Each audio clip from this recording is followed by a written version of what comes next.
This is Top Accolade Global News Update. I am Abiodun Mohammed. Russian President Vladimir Putin will not attend a gathering of leaders from the group of 20 nations on the resort island of Bali next week, Indonesian and Russian officials said on Thursday. Putin will instead be represented by Russian Foreign Minister Sergei Lavrov, the officials said. The Russian president is set to join one of the meetings at the summit virtually, said Jody Mahardi, a spokesperson for Indonesia's Coordinating Minister of Maritime and Investment Affairs. As G20 host, Indonesia has resisted pressure from Western countries and Ukraine to withdraw its invitation to Putin from the summit and expel Russia from the group over the war in Ukraine, saying it does not have the authority to do so without consensus among members. A spokesperson at Russia's embassy in Indonesia confirmed Putin would not attend the summit, but did not provide further explanation. Indonesian President Joko Widodo had been attempting to mediate the geopolitical friction between powers in the G20. Meetings this year included walkout and threats of boycotts, sparked by tensions over the invasion, which Russia calls a special operation.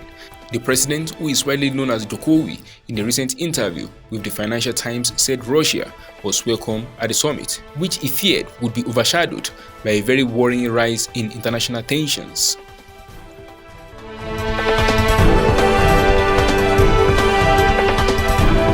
Russia has ordered its forces to withdraw from the Ukrainian city of Kherson, the only regional capital seized by President Vladimir Putin's troops since the war began. The announcement on Wednesday followed weeks of Ukrainian advances towards the city and signaled a potentially huge blow to Russia's military campaign in Ukraine, which it invaded in late February.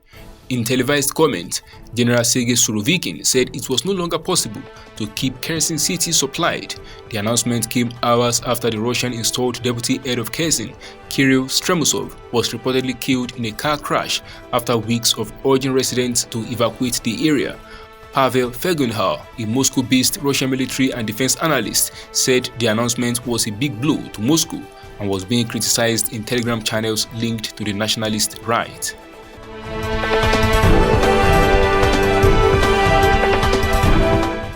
United States President Joe Biden has said Elon Musk's ties to foreign countries are worthy of being looked at amid intense scrutiny of Twitter's future direction under the billionaire's leadership.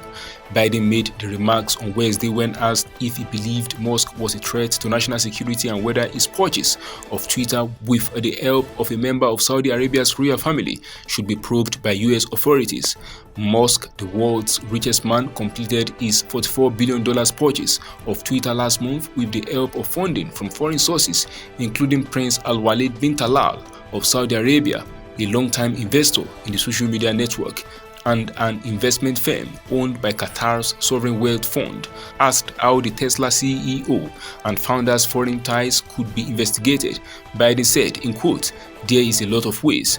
Biden's remarks prompted backlash from US conservatives, many of whom have welcomed Musk's purchase of Twitter.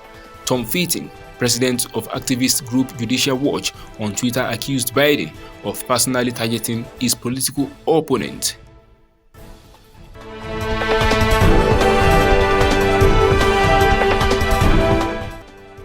The president of South Africa and Kenya said they have resolved a long-standing visa dispute and Kenyans will be able to visit South Africa visa-free for up to 90 days in a calendar year. South Africans already get free visas on arrival in Kenya, while Kenyans were charged and required to provide proof of sufficient funds and return flight tickets.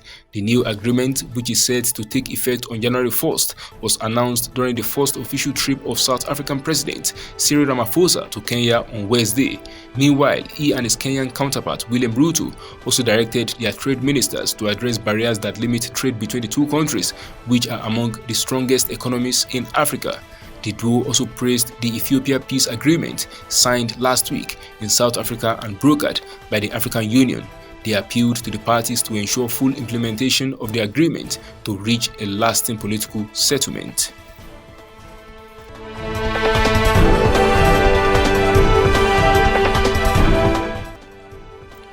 A cyber-extortionist has demanded almost $10 million to stop leaking the medical records of Australians caught up in one of the country's worst cyber attacks.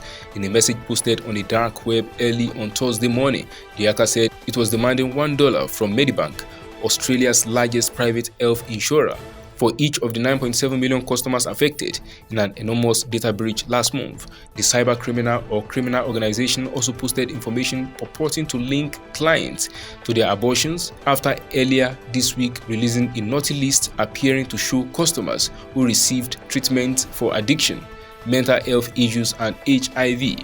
Local media have linked the dark web forum used to post the hacked data to the crime group Revel, which Russian authorities said they shut down earlier this year at the request of the United States.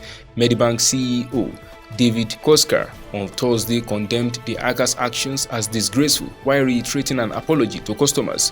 The Australian Federal Police, which is investigating the cyber attack, has warned that downloading or even just accessing the data could be a criminal offense. That is the size of top accurate global news updates. You can follow us on our social media platforms as displayed on your screen. Happy Thursday.